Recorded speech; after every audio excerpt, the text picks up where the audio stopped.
안녕하세요. 소개받은 선박해양 플랜트 연구소 이강수라고 합니다. 네, 반갑습니다. 제목은 좀 어려운데요. 사실 제가 이제 코로나 때문에 한 3년 만에 이제 대면으로 만나게 됐는데요. 원래는 진로 교육도 좀 했었고요. 그래서 해양공학과 관련된 내용들을 전반적으로 좀 보신다고 생각하면 될 것 같고요. 그리고 기본적으로 눈으로 바다는 물 위만 볼 수 있잖아요. 물 속이 어떤지 잘 모르죠. 근데 물 속에서는 굉장히 다양하고 복잡한 일들이 계속 일어나는데, 오늘은 그 자료들을 좀 보여드리고 보시면서 좀 흥미가 좀 생겼으면 좋겠어요. 선생님도 처음에 이런 쪽에 공부를 하게 된 게, 어렸을 때 나무 껍질을 벗겨서 배를 만들면서 그걸 물에 띄워서 그 뒤에 이제 프로펠러도 달아보고 이제 좀 흥미를 느끼게 돼서, 그래서 박사학위도 그런 분야로 선박 그리고 해양 구조물로 박사학위를 하게 됐었고요. 해양 구조물이라고 하면 조금 생소할 수도 있는데, 파력 발전 장치들도 해양 구조물의 하나이고요.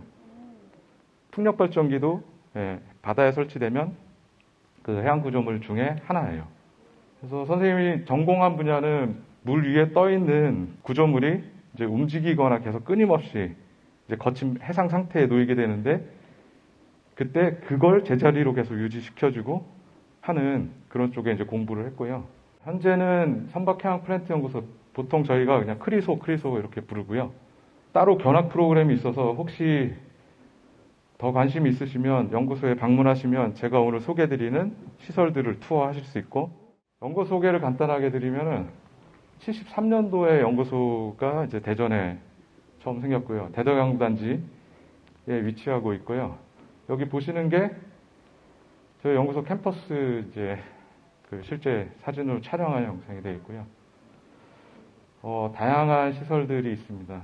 바닷속을 재현하고 파도를 재현하고 해양 에너지 발전 장치들도 이 시험 시설에서 다 시험을 하도록 되어 있어요. 그래서 정부 출연 연구소고요. 조선 해양 분야의 현재 유일한 연구소가 되겠습니다. 여기가 5만 5천 평 정도 되거든요. 그래서 웬만한 대학교 정도 될까요?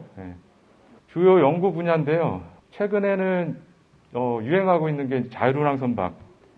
그러니까 배가 뇌를 달고 있는 거죠. 자기가 알아서 항로를 찾아가고 목적지까지 장애물을 회피하면서 가는. 그다음에 친환경 선박. 디젤 연료를 쓰지 않고, 보통은 선박은 디젤 연료를 쓰는데 디젤을 쓰면은 뭐가 생기죠? 매연이 생기죠. 그걸 발생시키지 않는 전기 추진 선박. 배에다가 전기 배터리를 이용해서 배가 추진하는. 그다음에 수소 생산. 수소 요즘 많이 들어봤어요? 네. 청정 에너지 연료로 각광받고 있고요. 그다음에 디지털 트윈 들어봤어요? 디지털 트윈이 뭐냐면은 컴퓨터 모델을 실제 모델하고 똑같이 만드는 거예요. 그래서 실제로 아까 발전 장치들 있죠? 그게 움직이면 컴퓨터상에서 똑같이 동기화라고 하죠. 똑같이 재현되는 거예요. 그래서 디지털 트윈도 하나의 큰 미래의 큰 테마죠. 여러분들 VR, AR은 아시죠? 이거 이제 쓰고 체험을 해보죠. 이걸 쓰지 않고도 이제 현실 안에 있는 것처럼 이제 그런 세상이 올 것 같아요. 그래서 바닷속도 마찬가지로 실제로 바다를 재현하면서 내가 여기에 있으면서 간접적으로 이제 체험해 볼 수 있는 그런 연구들이 지금 많이 일어나고 있습니다. 선생님이 속해 있는 해양공학 수조이고요. 이게 인공바다라고 불리고요. 현재 저희 연구소가 가지고 있는 게 전 세계 최대 규모의 수조를 가지고 있어요. 저 수조가 바람도 불게 하고요. 그리고 거친 이제 해상 상태, 태풍도 만들어내고, 아까 선생님이 말씀하셨던 조류나 조력들을 다 발생시킬 수 있는 장치들을 가지고 있고, 사람이 심해 2만 미터 못 들어가죠. 그래서 사람이 잠수할 수 있는 깊이가 45m? 40m에서 45m까지 이제 바닷물 속으로 들어갈 수가 있는데, 그 이상 들어가면은 압력이 커져서 사람은 죽죠. 압력 때문에 못 견디죠. 그래서 물체들이 심해로 들어가면 들어갈수록 2만 미터는요, 사실 우리가 상상하기 어려운 압력이죠. 그러니까 이렇게 티끌만해지죠. 점점 들어갈수록. 근데 재밌는 건 심해에서는 사는 물고기들도 있어요. 특이한 물고기들도. 네. 오, 잘하네.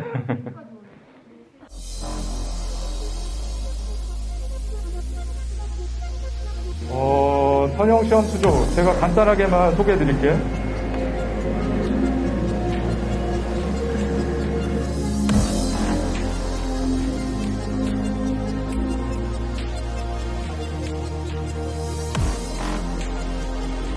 이게 선박을 끌고 다니면서 배의 저항을 측정하는 거고요.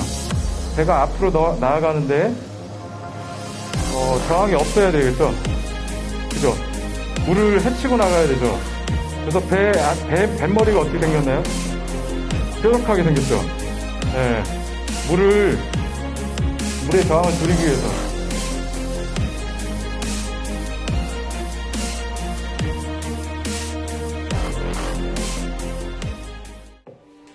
그 다음에 빙해수조라고 하는 거고요.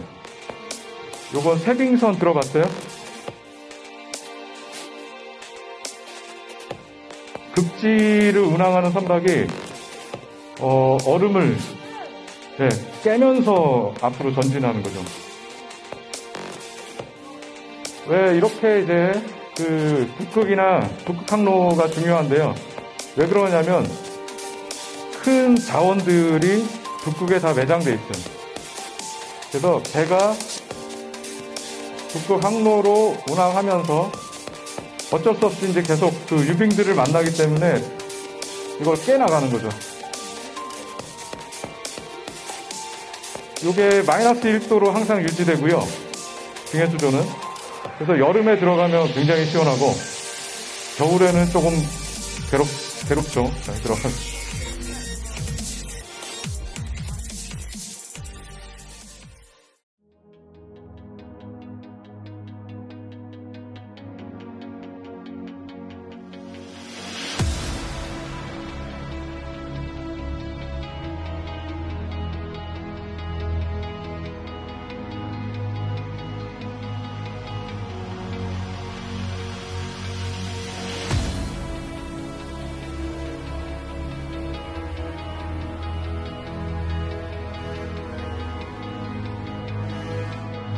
이 파도를 인공으로 만들어내는 장치예요. 그리고 이게 캐리지라고 해서 끌고 다니면서 배를 자유항주 시험이라고 하거든요. 끌고 다니면서 배가 어떻게 움직이는지를 측정을 할 수도 있고요.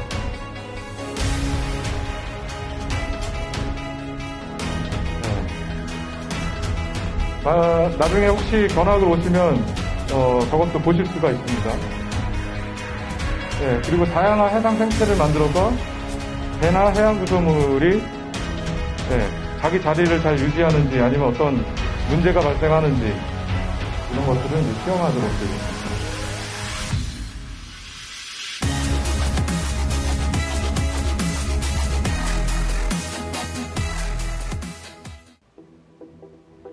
그 자부심을 가져도 되는 게 전 세계 1위에서 전 세계 3위 한 탑3 안에 저희가 들고 있어요. 우리나라 기술이. 요건 선박운항 시뮬레이터인데 현실을 그대로 모사를 하고 있고요. 주변의 해상 상태를 컴퓨터에 입력을 해서 임의로 그 상태를 만들어내면 실제 내가 배를 타고 운항하는 그 체험을 할 수가 있고요. 이게 장점이 뭘까요? 실제로 가보지 못한 곳을 일종의 시뮬레이션이라고 하죠. 그죠? 북극 항로를 내가 가보지 않았어요. 근데 그 항로의 정보들을, 해상 상태 정보들을 컴퓨터상으로 입력해놓고 저 배에 탑승을 하면 내가 그 해상 상태를 계속 경험할 수 있는 거예요. 가보지 않아도. 그래서 이런 시뮬레이션들을 많이 하고 있어요. 선생님 지금까지 한 3번 타봤는데 2번을 멀미를 했어요. 강제로 이제 거친 상태를 만들어내니까 멀미가 나더라고요, 실제로. 요 화면 주변을 계속 움직여서 이제 그 바다를 체험할 수 있도록 만들어줍니다. 예, 해양 구조물로 이제 넘어오겠습니다. 이게 여기 보시는 게 물속이거든요, 바닷속. 이거의 목적이 뭐냐면은 해저에 매장되어 있는 석유나 가스들을 채굴하기 위해서 다양한 일들이 있어요. 근데 보통은 이 물 위에서만 이제 보게 되는데 물 속에서는 이렇게 복잡한. 그다음에 아까 보여드렸던 해상풍력 발전기, 그다음에 진동수주형 파력발전. 아까 그 앞서 선생님 보여주신 게 저희 연구소의 제주센터에 있는 그런 시설들이 되겠습니다. 그리고 요거는 뭐냐면은 미네로라고 해서요. 혹시 망간단계 아시나요?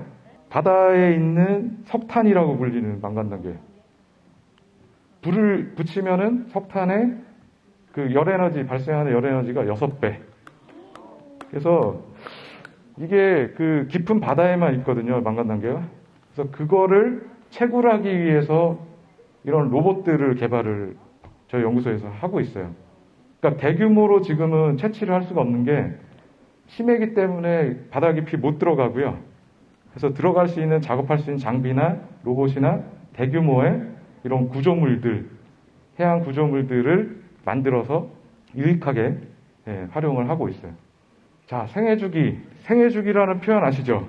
사람이 태어나면서 죽는 게 뭐죠? 그 사람의 생애라고 하죠. 똑같이 해양 구조물도 자기 인생을 가지고 있어요. 이게 몇 년일까요? 라이프 사이클이. 20년인데 요즘은 25년. 25년까지 수명을 연장하는 일을 하고 있어요. 그만큼 오래 일을 시키기 위해서, 활용하기 위해서. 예를 들어서 이게 하나의 이제 생애 주기가 되겠는데요.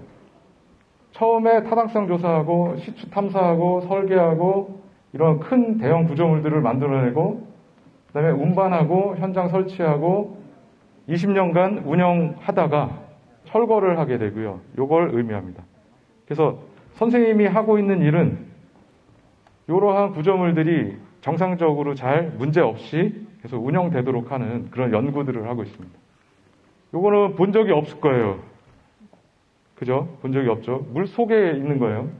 여기가 그 바다의 수표면이라고 하는 물 위가 되겠고요. 물 속은 이렇게 생겼어요. 아마 상상이 잘 안 되실 텐데 요 물 깊이가 3km 정도 됩니다. 3km. 예, 3,000m. 3,000m까지 탐사가 가능한 이제 작업 장비들을 개발해가지고 확보를 하고 있어요. 그 다음에 다양한 모양들이 있죠. 혹시 요 9시 뉴스 같은 데서 보신 적 없으세요? 불꽃 시험하는 거, 화염? 거기에 나와 등장하는 구조물들이 다 석유를 채취하고 가스를 채굴하는 그런 구조물들이 되겠습니다. 요게 물속에 있는 그 장비들이고요. FSO라고 하는 게 실제 생산하는 석유 생산 플랫폼이 되겠고요. 석유를 채취해서 먼저 여기서 그 정제 작업 같은 거를 해요. 석유가 깨끗한지, 불순물이 얼마만큼 섞여 있는지 이런 걸 확인하고 물 위로 이제 끌어올려서 사용을 하게 됩니다. 생애 주기 중에 설치에 대한 부분이에요. 이거는 설치. 아까 설계한 다음에, 그러니까 시추 탐사하고 설계하고 그 다음에 제작하고 그 다음에 운반하고 그 다음에 설치하죠. 운반하고 설치할 때의 공정에 대한 부분입니다.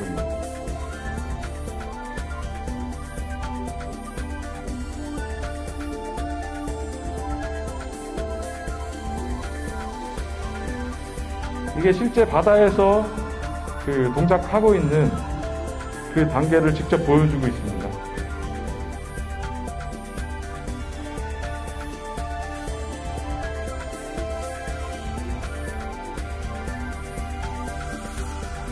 아까 물 속에 있던 구조물들은 그림으로 봤죠. 물 위에 있는 구조물이에요. 해양 구조물. 그래서 이 상부 구조물이 무게가요 2만 톤입니다. 2만 톤. 네, 2만 톤.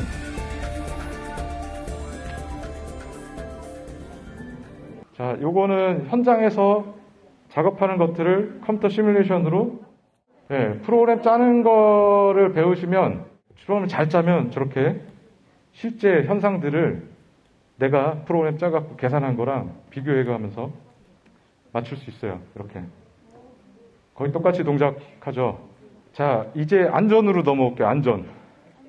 해양 구조물을 안전하게 20에서 25년 동안 우리가 활용하고 유익하게 쓰기 위해서 이 안전을 어떻게 지켜야 되는가.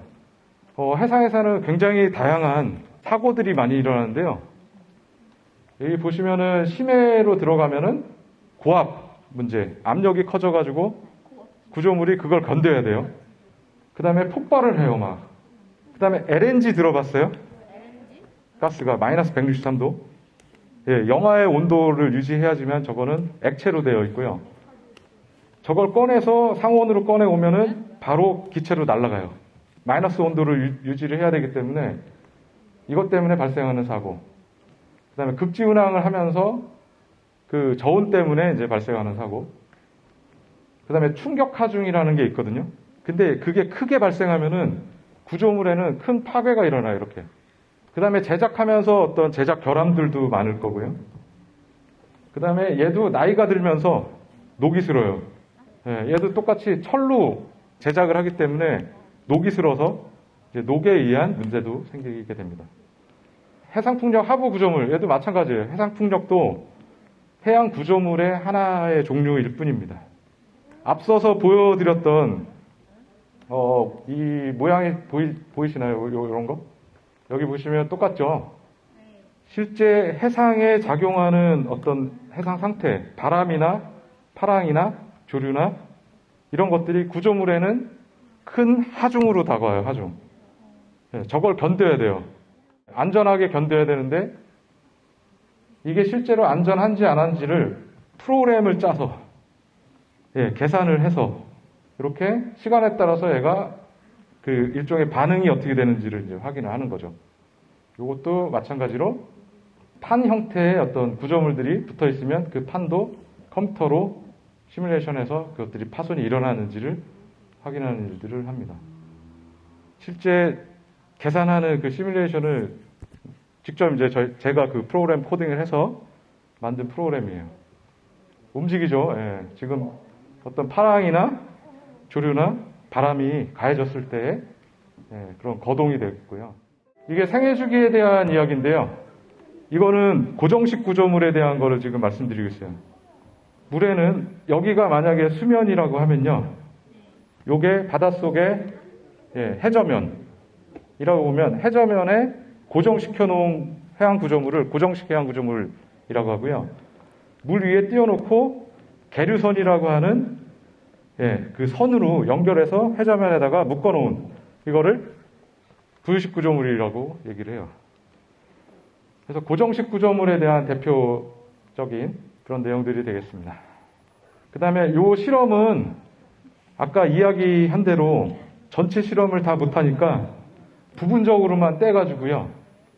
이렇게 떼서 부분적으로만 이렇게 중요한 데들만 떼가지고 실험실로 가져와서 실험 장치들을 통해서 저게 파괴가 실제 발생할 건지 어디가 문제인지 이런 것들을 이제 확인을 하게 돼요. 저희가 계속 연구를 하면서 실제 그 현존하는 구조물들에 대한 설계가 잘 이루어졌는지, 그 다음에 설치되어 있는 구조물이 현재 남아있는 수명이 자기가 원래 가지고 있던 생애 주기까지 온전하게 끝날 수 있는지를 확인하는 안전성 평가라고 하거든요. 그런 그 결과들이고요. 보시면 해저 지질이 있겠죠. 해저 지질. 여기가 딱딱한 그냥 돌이 아니잖아요. 땅으로 흙으로 이루어졌죠. 흙이 섞여 있죠. 이게 구조물이 흙 속을 뚫고 들어가서 잘 고정되어 있는지를 컴퓨터로 계산을 한 거예요. 그 다음에 바다에서 발생하는 안전 문제가 또 뭐가 있냐면 해양 구조물이 있으면 보트, 서브스보트라고 하는데요. 이걸 타고 이 구조물에 접근을 하게 되거나 아니면 이 주변을 운항하는 선박들이 있어요. 항로를 따라서 달리지 못하고 항로를 이탈해서 구조물에 충돌하는 경우가 있어요. 굉장히 위험하죠.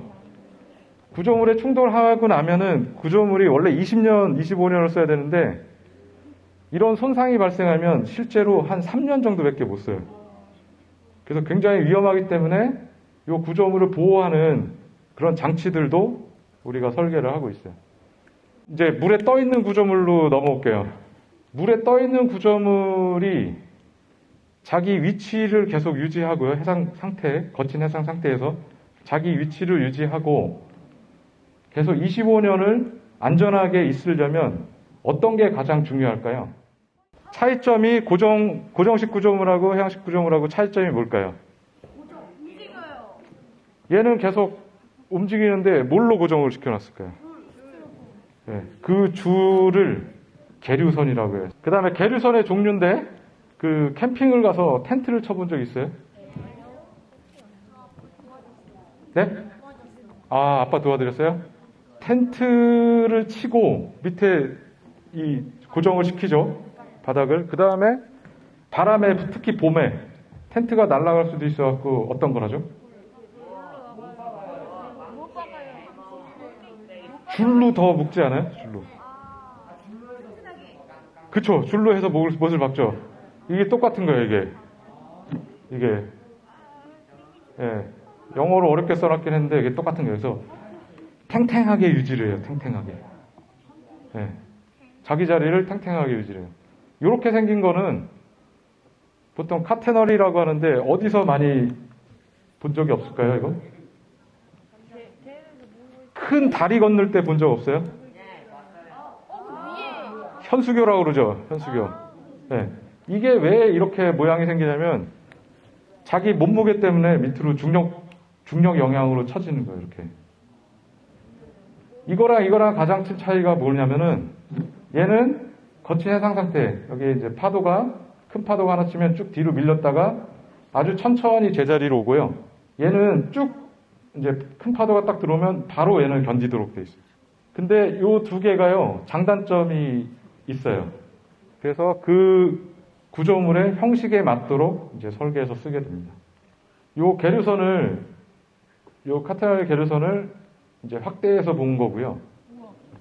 예, 쇠로 된 체인을 씁니다. 이런 쇠로 된 체인을 쓰고 물 속에 들어가 있기 때문에 이렇게 녹이 나죠, 녹. 그리고 어떤 현상들이 일어나냐면 물 속에 있으면 얘가 계속 움직이겠죠.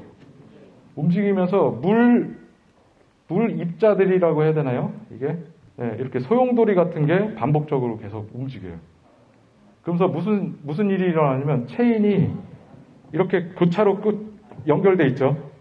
체인이 그렇죠. 엉키는 중간에 계속 이렇게 파손이 일어나요. 근데 이게 현상이기 때문에 아직도 이거를 해결하지 못하고 있어요. 중간에 막 줄이 끊어져 버려요. 풍력발전기로 넘어오면은 이것도 선생님이 속한 연구 그룹의 모 박사님께서 개발하신 프로그램인데요. 이게 원래 회전하는 속도보다 조금 빠르게 일부러 재생을 시켜놨고요. 이게 어떤 모델이냐면 현재 전 세계에서 최초로 설치된 풍력발전기 이름이 하이윈드. 노르웨이 앞바다에 설치되어 있고 그걸 저희가 컴퓨터로 실제로 계산해갖고 어떻게 움직이는지를 이제 확인을 한 결과가 되겠습니다. 그리고 요게 한 개 있을 때, 그 다음에 4개 있을 때 이렇게 군집해 있을 때 어느 게 더 경제적이고 한지를 연구를 또 했어요. 그 다음에 이거 9개짜리. 문제가 뭐냐면은 거친 해상 상태를 다 연결해서 견디려면 요 사이에 들어가 있는 구조물들이 또 파손이 일어나요. 요거는 최근에 선생님이 연구를 하고 있는 주제인데요. 요거는 훨씬 그 앞에서 보여줬던 풍력발전기보다 큰 용량을 가지고 있고 여기서부터 계류선 끝에서 끝까지 거리가요. 한 1.7km 정도 됩니다. 상상이 잘 안 되죠. 엄청 큰 구조물이죠. 그리고 파도를 잘 이용하면 발전기 입장에서는 그 전기를 생산할 수 있는 이점이 있지만 구조물 입장에서는 어떻게 되죠? 이 거대한 파도가 하면 구조물이 파괴가 일어날 수 있습니다. 그래서 요거는 실험을 통해서 이 파랑 충격이 얼마 정도 되는지 압력도 측정하고 파손이 일어날 변형이 어떻게 발생하는지 이런 실험들을 이제 하게 됩니다. 요거는 이제 배, 선박의 선수라고 하거든요. 이 파랑 충격 때문에 이 배의 뱃머리죠. 뱃머리에 앞에 구조물의 보강이 엄청나요. 선수판이. 이것도 이제 컴퓨터 시뮬레이션을 한 거고요. 앞서 소개해드린 해양 수조에서 실제 배를 제자리에 놓고 이제 파도를 쏘아가면서 이제 실험을 한 결과입니다. 자, 이제 약간 미래지향적인 말씀을 드리려고 그래요. 혹시 인공섬 들어봤어요? 그러니까 인공섬, 자연섬하고 차이가 뭐예요? 사람이 만들어낸 거죠. 사람이 만들어내는데 어떤 생각들을 지금 하고 있을까요? 아주 다양한 형태로 뭐 석유 가스를 채굴하면서 풍력 발전기도 달아놓고 태양광 패널도 달아서 미래에는 어떤 모습일까요? 예전에 한강의 그 세빛둥둥섬인가요? 예, 거기는 파도가 없는 데예요. 강이잖아요, 그죠? 그래서 그 바다에 설치되는 구조물보다 비교적 용이하게 그런 인공섬들을 이제 설치할 수 있어요. 요거는 현재 벨기에에서 이런 거를 그 최근에 연구를 하고 있고요. 여기에 사람이 거주할 수 있도록 혹시 해상 호텔 들어봤어요? 네. 해상 호텔. 해상 호텔도 지금 지어진다는 얘기들이 있죠. 이게 또한 어떠한 이유일까요? 우리나라 같이 실제 육지가 작은 나라들은 해양에서의 영토 확장, 해양 영토 확장이라고 하는데요. 여기에 레저 시설들도 있고 풍력 발전기도 있고 뭐 해양 에너지 발전 시설들도 있고 사람이 거주할 수 있는 거주 지역들도 이렇게 생기게 됩니다. 이게 뭐냐면 마리나 리조트인데요. 마리나 리조트. 그래서 한쪽 길이가 500m. 저게 물 위에 떠 있는 거예요. 물 위에. 바닷물 위에 떠 있는 거예요. 그 다음에 컨테이너 터미널. 여기에 이제 그 컨테이너 아시죠? 선박에 일정한 크기로 화물을 그 운송하기 위한 수단이 되겠죠. 요거는 1000m. 한쪽 길이가 1km. 물 위에 떠 있고요. 그 다음에 부유식 공항 들어본 적 있어요? 해상공항, 부유식 해상공항. 지금 부산의 가덕도에 지금 논의가 되고 있죠. 해상 부유식 공항을 건설하겠다. 검토를 막 하고 있어요.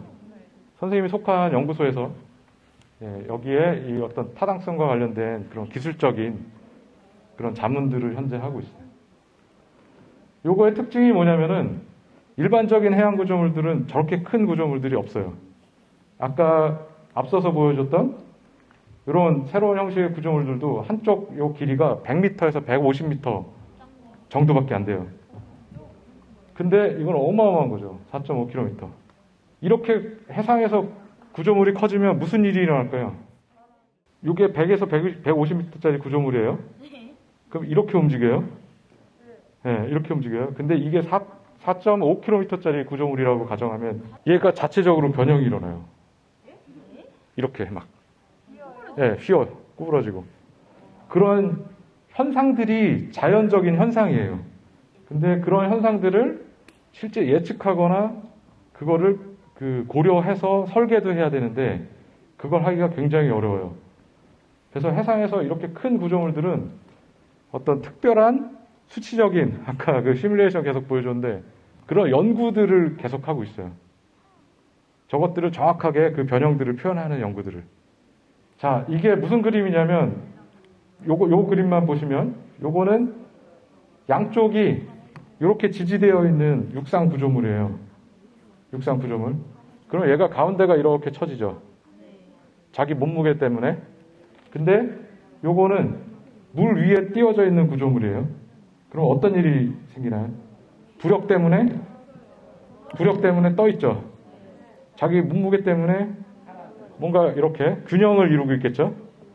변형이 훨씬 작아요. 대신 해상 상태를 겪기 때문에 정확하게 얘를 생애 주기 20에서 25년 동안 안전하게 유지하기 위한 이런 일들이 좀 어렵겠죠. 그래서 그런 실험들을 계속 하고 있고, 그런 현상을 유탄성이라고 해요. 유탄성. 그래서 이런 해상공항들, 일본에서는 해상공항 그 사례가 있고요. 예, 일본에서 최초로 저 실증까지 다 했어요. 해상공항. 그리고 이건 컴퓨터 시뮬레이션으로 이렇게 큰 파도가 밀려오는 걸 모사를 한 거예요. 여기. 실제로 이렇게 요 해상공항이 이렇게 변형을 발생할 거라는 거죠. 그러면 이게 이 움직임을 좀 제약하려면 어느 방향으로 구조물을 보강을 하고 설계를 하는 게 좋을 것인가. 이런 걸 이제 시뮬레이션으로 예측을 해보게 돼요. 그래서 제가 미래의 해양공학 기술이라는 표현을 썼는데요.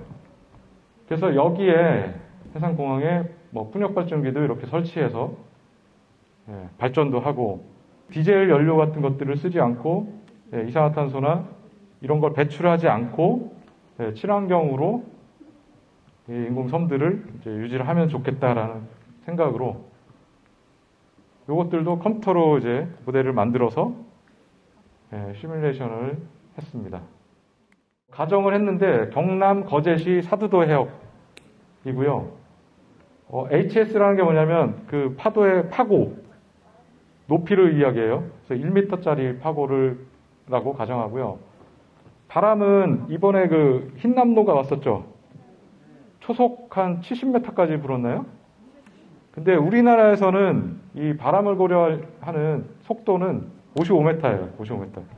54.5m, 55m 요 사이. 그 다음에 조류도 고려하고 그래서 계산을 해봤더니 보시는 것처럼 이제 이런 형태로 어떤 변형들이 발생하고 그 변형 움직임들이 이렇게 발생하더라라는 겁니다. 그래서 그때의 응답들 구조적으로 어디가 문제가 있는가. 이게 뭐냐면은 태양광 혹시 그 새만금 가본 적 있어요? 새만금. 전북 부안 새만금. 거기 가면은 태양광 단지가 있어요. 태양광 발전 단지. 이것도 크기가 162m에 144m. 해상에 저렇게 큰 구조물이 설치되는 거는 굉장히 도전적인 일이거든요. 그래서 요게 태양광 패널이 붙어 있고 밑에 구조물들 연결을 해서 요거는 실제 태양광 수조에서 실험을 했던 사례이고요. 변형이 이렇게 되더라. 자, 이게 디지털 트윈이 뭐냐면은 이게 실제 모델이 있어야 되는데요. 실제 모델이 있어요. 배가 운항하고 있는 거예요. 여기서 얘가 여기에 배에 걸리는 VBM이라고 하는 거는 밴딩 모멘트라고 하는데 아까 그 변형 있죠. 이렇게 움직이는 거 위아래로 이걸 의미해요. 이거는 실제로 배가 이렇게 움직이고 있는 거예요. 옆에서 봤을 때 이 현재 요 배는 운항하고 있는 배예요. 운항하고 있는 배. 그 시그널들을 계측을 해서 배의 신호들을 계측해서 컴퓨터로 모델을 만들어서 걔가 출력해내는 데이터를 컴퓨터상에 계속 모사를 해서 실시간으로 어떻게 운항하고 있고 현재 어떻게 변형하고 있고 이거를 알 수 있는 거예요. 내가 실시간으로.